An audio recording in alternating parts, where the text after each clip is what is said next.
In the early hours of Sunday, February 27, 2022, a tenant in an apartment building in Newtown Street, Luton, United Kingdom, was returning from a night shift when he witnessed a scene that sent shivers down his spine.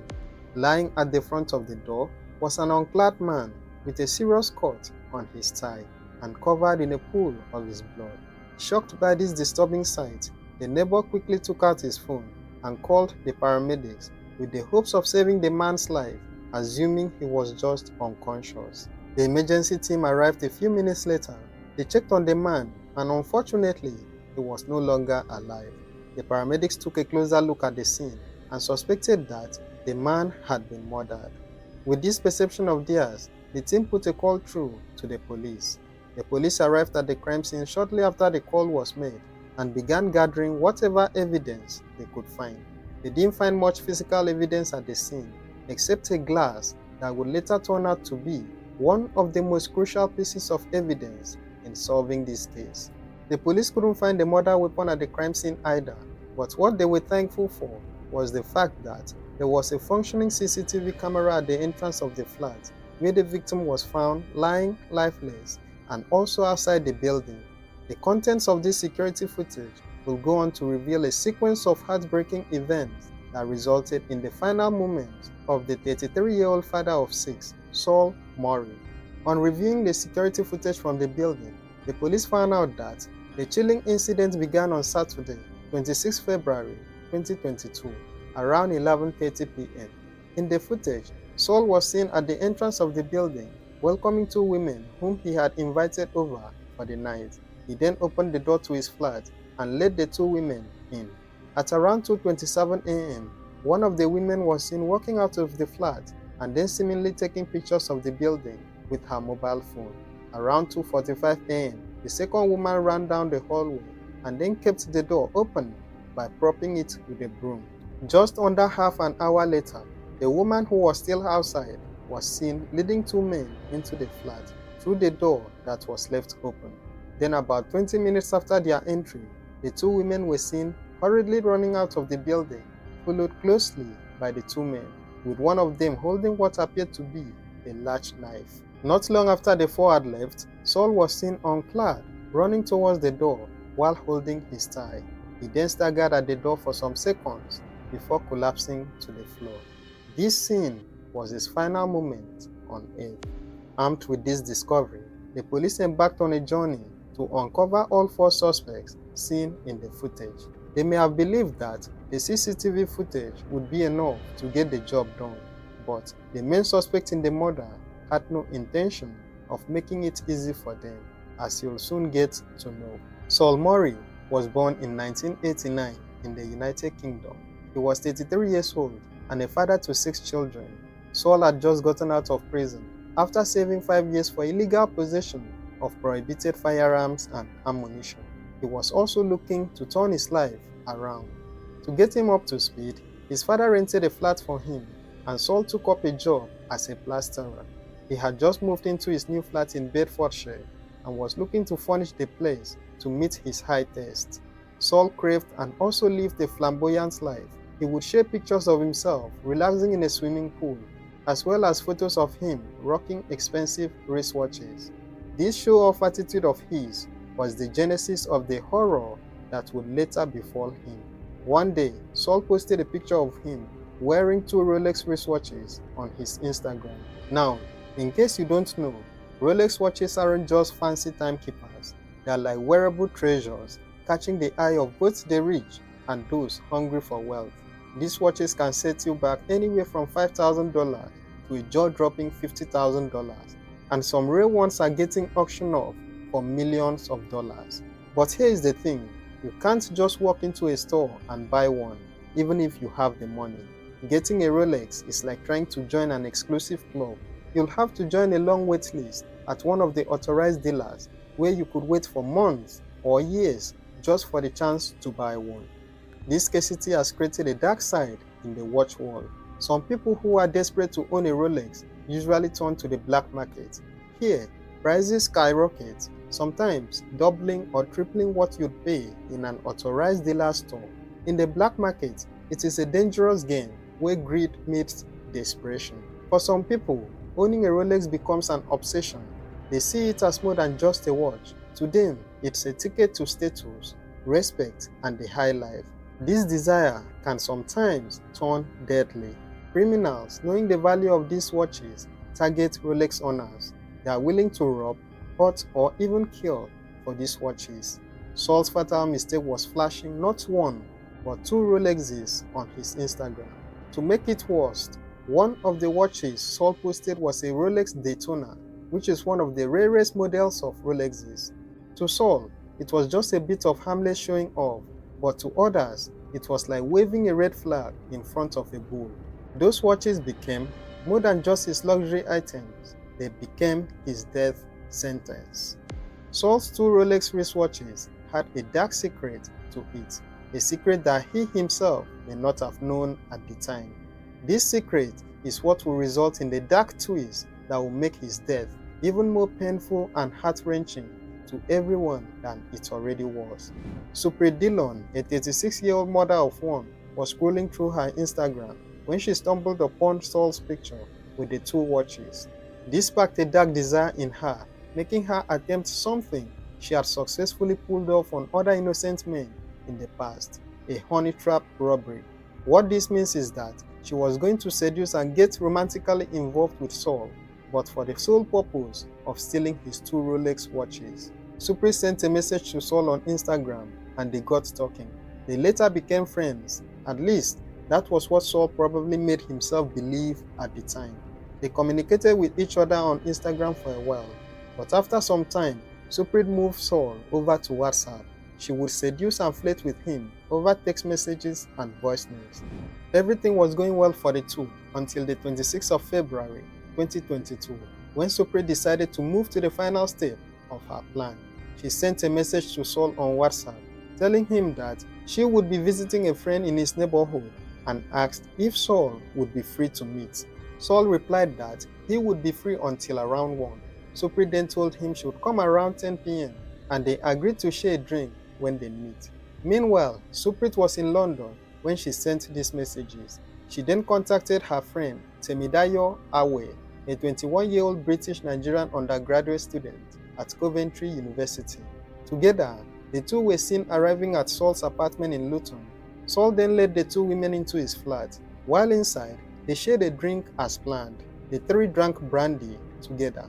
But while Saul wasn't watching, Supre spiked his drink with a sedative drug. The three got intimate afterwards, and coupled with the sedative drug Saul unknowingly took, he became very weak, but he wasn't knocked out as intended by Supre. Seeing this, the two women then called their male accomplices to come and take the watches from Saul. Around 2:27 a.m., Temidayo was seen walking out of the flat. When she got outside the building, she began taking pictures, or what also appeared as if she was flashing her phone's flashlight to guide someone to her location. Around 2:45 a.m., Supre was captured running towards the door and then keeping it open by placing a broom in between. After some minutes, two men arrived at the parking lot and Temidayo escorted them into the flat. While inside, one of them tried to take the watch off Saul, but Saul woke up and struggled with him. He then stabbed Saul in the thigh, took the watches from him, and all four of them ran out of the flat. Saul tried to get help. He struggled out of his bedroom into the hallway, but he was losing too much blood. When he got to the door, he staggered and lost consciousness. Without immediate help in sight, Saul passed away that night. The police identified Supre Dillon through the footage because she had been arrested several times in the past for other offenses, including fraud. There were also statements from other men saying that Supre also drugged and robbed them. Forensic analysis further strengthened Supre's identification by linking a glass left at the crime scene to her. Supre's phone data also showed that Saul had called her through WhatsApp before she arrived at the flat. The police also considered the possibility of this attack being a revenge mission because Saul himself was once arrested for a similar honey trap robbery. In his case, Saul had in the past sent a woman to seduce a man and then take him to a hotel. When the woman successfully got the man to the hotel, she signaled Saul, who then came in, tied the man up, and robbed him of all his valuables. Suprit was taken in for questioning, but she claimed not to know anything about the murder charges leveled against her. She also refused to name the other accomplices seen in the security footage. The police were also able to identify Temidayo through the CCTV footage. They analyzed Suprit's phone and found messages and call records linking her to Temidayo around the period the crime occurred. The police were surprised to find out that Temidayo had no previous criminal records. She wasn't a school dropout. As a matter of fact, Temidayo just cleared all her papers for that semester and was also a final year student at Coventry University. This got the police baffled as to why she would get herself involved with criminals. Along the line, the police were able to establish that Temidayo's involvement with Suprit was no coincidence. It turned out that in 2017, the police raided a Jamaican restaurant belonging to Suprit because they had reasons to believe that it was being used as a front to sell drugs. During the raid, body cam footage captured Temidayo at the scene. She was just 16 years old at the time. This brought into question allegations of child grooming by Suprit. Temidayo was arrested by the police at her student accommodation. She pretended not to know anyone by the name of Saul Murray, nor the people who murdered him. During interrogation, she refused to give any comments on all the evidence presented to her. However, she was startled when the police showed her a picture of a coat they found in her apartment, which matched the one worn by the suspect in the security footage. Temidayo still maintained her innocence, but this wouldn't be for long as the police were making frantic efforts to catch the remaining two male suspects. Soon after this is achieved, the police are going to tell her something that will make her whole world come crashing right before her very eyes. The police then turned their attention towards identifying the two men caught on the video. After reviewing the footage in the building and those around the area, they were able to determine that the Mercedes car driven by the two suspects on the night of the murder was hired. The detectives then used the automatic number plate recognition database to trace the vehicle to a man named Cleon Brown, who was then subsequently arrested. The police analyzed the built-in telematics device in the Mercedes and found the full history of Cleon's journey on the night of the murder. The device showed that the vehicle had stopped at a petrol station in London on February 27, 2022 at 4:52 a.m.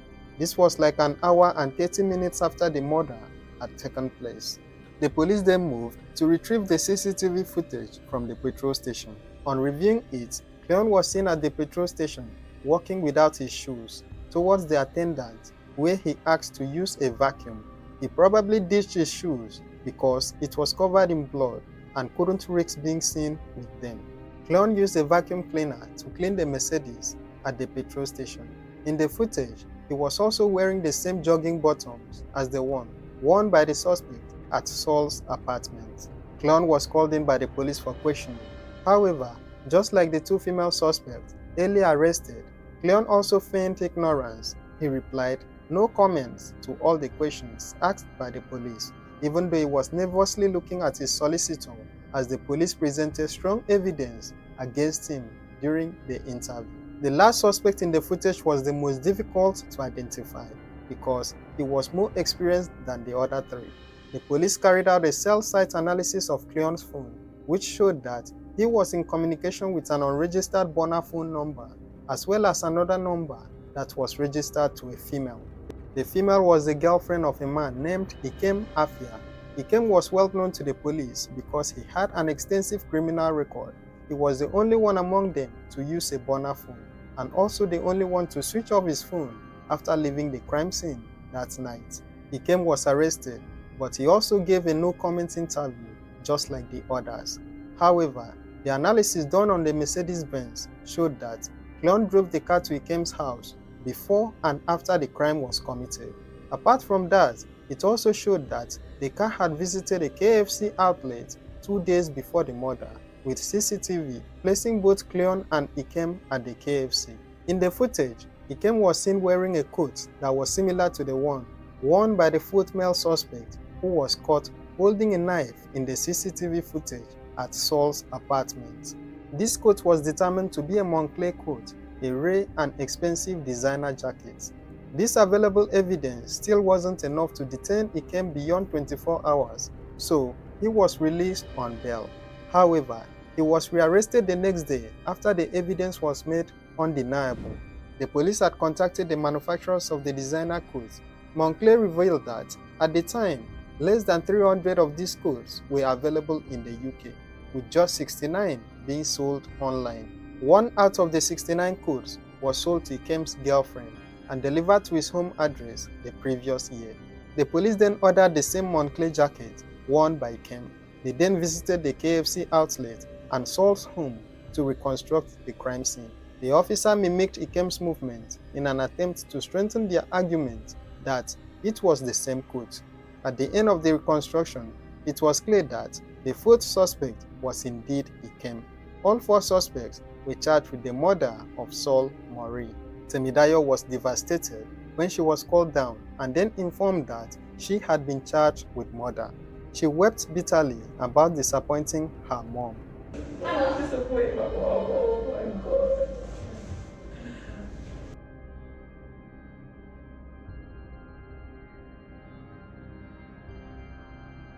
Suprit called her son and lied to him about her situation. She told the child that she was just helping the police with an investigation and that she would be back soon. The four suspects appeared in court in November 2022, a trial that will eventually last for 10 weeks before a conviction could be made. During the trial, Suprit and Temidayo confessed to both male suspects being at the crime scene. They also told the court that the male suspects were the ones who searched the property of the deceased upon entry, stating that they did not want to take part in what they were doing, which was why they left immediately. Ikem stated that murder was never part of the plan. He claimed he attempted to take the watch off Saul's wrist, but when Saul woke up, he began struggling with him, at which point he stabbed him. Suprit admitted to being the honey trap element in the case. She also confessed to doing something similar to about 6 other men in the past. She further implicated Temidayo by revealing that in 4 out of those 6 times where she had drugged and robbed men in the past, she was accompanied by Temidayo. When Suprit was asked why she did it, she claimed she needed the money to feed her children, but that was difficult to believe because her wardrobe was filled with designer clothes, which showed that she clearly had a thirst for the finer things in life. Suprit also confirmed the motive of the crime by stating that what led her to target Saul was the Instagram post he made showing off his 2 Rolex watches. On the 10th of January 2023, a verdict was reached. Ikem Afia was found guilty of murder, possession of a bladed article, and conspiracy to commit robbery. Cleon Brown, Suprit Dillon, and Temidayo Awe were all found guilty of manslaughter and conspiracy to commit robbery. The 4 suspects were sentenced on the 3rd of March 2023. Ikem Afia was sentenced to life in prison for murder and will have to serve a minimum of 25 years. He was also sentenced to 14 years for conspiracy to commit robbery, to run concurrently. Cleon Brown was sentenced to 11 years for manslaughter and 9 years for conspiracy to commit robbery, to run concurrently, making it a total of 11 years. Suprit Dillon was sentenced to 10 years for manslaughter and 10 years for conspiracy to commit robbery, to also run concurrently, making her total sentence 10 years. Temidayo Awe received the least sentence. She was sentenced to 7 years for manslaughter and 6 years for conspiracy to commit robbery, to also run concurrently, making it a total of 7 years in prison. Things took a very sad twist when it was established that the 2 Rolex watches posted by Saul on his Instagram were actually fake. It is not clear if Saul knew the watches were fake, but he was planning to sell them in order to use the money to buy things for his new flat, a flat he had just moved in just 3 days before his murder. Saul's father was devastated by his son's death. He stated that the CCTV footage of his son's final moments is what he thinks about before going to sleep and waking up, which is very heartbreaking. This story highlights the need to be very careful about what we post on social media because people use these platforms for different reasons. If you enjoyed this video, kindly like, share and subscribe to this channel for more true crime stories. Thank you for watching and stay safe.